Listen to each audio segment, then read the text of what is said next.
ನಮಸ್ಕಾರ ಬಂಧುಗಳೇ, ಇಬ್ಬನಿ ನ್ಯೂಸ್ಗೆ ಸ್ವಾಗತ. ನೀವಿನ್ನೂ ಇಬ್ಬನಿ ನ್ಯೂಸ್ಗೆ ಸಬ್ಸ್ಕ್ರೈಬ್ ಮಾಡ್ಕೊಂಡಿರದಿದ್ದರೆ ದಯವಿಟ್ಟು ಈಗಲೇ ಸಬ್ಸ್ಕ್ರೈಬ್ ಆಗಿ, ಬೆಂಬಲಿಸಿ, ಪ್ರೋತ್ಸಾಹಿಸಿ. ಹಡಗಲಿಯಲ್ಲಿ ಬಿಜೆಪಿ ನಾಯಕರು ತಮ್ಮ ಪಕ್ಷ ತೊರೆದು ಕಾಂಗ್ರೆಸ್ ಕಡೆ ಮುಖ ಮಾಡಿದ್ದಾರದ.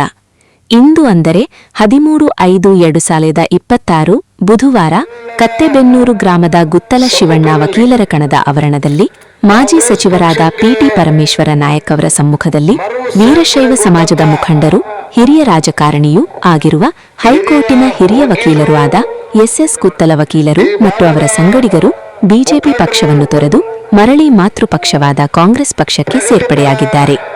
ಈ ಸಂದರ್ಭದಲ್ಲಿ ಕಾಂಗ್ರೆಸ್ ಪಕ್ಷದ ಹಿರಿಯ ಮುಖಂಡರು, ವಿವಿಧ ಘಟಕದ ಪದಾಧಿಕಾರಿಗಳು ಪಿಟಿ ಪರಮೇಶ್ವರ ನಾಯಕ್ ಅವರ ಮುಖಂಡತ್ವದಲ್ಲಿ ಪಕ್ಷಕ್ಕೆ ಆತ್ಮೀಯವಾಗಿ ಬರಮಾಡಿಕೊಂಡರು. ಹೊಸ ಮುಖಂಡರು ಮತ್ತು ಬೆಂಬಲಿಗರ ಪಕ್ಷ ಸೇರ್ಪಡೆಯೊಂದಿಗೆ ಕಾಂಗ್ರೆಸ್ ಪಕ್ಷಕ್ಕೆ ಮತ್ತಷ್ಟು ಬಲವಂತಾಗಿದೆ ಎಂದು ಪರಮೇಶ್ವರ ನಾಯಕ್ ಅಭಿಪ್ರಾಯ ವ್ಯಕ್ತಪಡಿಸಿದ್ದಾರೆ. ಪಕ್ಷ ಸೇರ್ಪಡೆಗೆ ಸಾಕ್ಷಿಯಾಗಿ ತಾಲೂಕು ಮುಖಂಡರಾದ ಅಟವಾಳಗಿ ಕೊಟ್ರೇಶ್ ವಕೀಲರು, ಇಟಗಿ ಬ್ಲಾಕ್ ಕಾಂಗ್ರೆಸ್ ಅಧ್ಯಕ್ಷರಾಗಿರುವ ಕಾಲುವೆ ಹನುಮಂತಪ್ಪ, ಟಿಎಪಿಸಿಎಂಎಸ್ ಮಾಜಿ ಅಧ್ಯಕ್ಷರಾಗಿರುವ ಬ್ಯಾಲುನ್ಸಿ ಬಸನಗೌಡ, ಸುಧಾಕರ್ ವಕೀಲರು, ಗುರುಪಾದಗೌಡ, ಪುರಸಭೆ ಮಾಜಿ ಅಧ್ಯಕ್ಷರು ಹಾಗೂ ತಾಲೂಕು ಪ್ರಚಾರ ಸಮಿತಿಯ ಅಧ್ಯಕ್ಷರಾಗಿರುವ ಹನಕನಹಳ್ಳಿ ಹಾಲೇಶ್, ಜಿಲ್ಲಾ ಗ್ಯಾರಂಟಿ ಸಮಿತಿಯ ಉಪಾಧ್ಯಕ್ಷರಾಗಿರುವ ಶಾಂತನಗೌಡ ಸೇರಿದಂತೆ ಜ್ಯೋತಿ ಮಲ್ಲಣ್ಣ ಮತ್ತಿತರರು ಹಾಜರಿದ್ದರು. ವರದಿ ಅರುಣಿ ಬಸವರಾಜ್, ನಂದಿಹಳ್ಳಿ.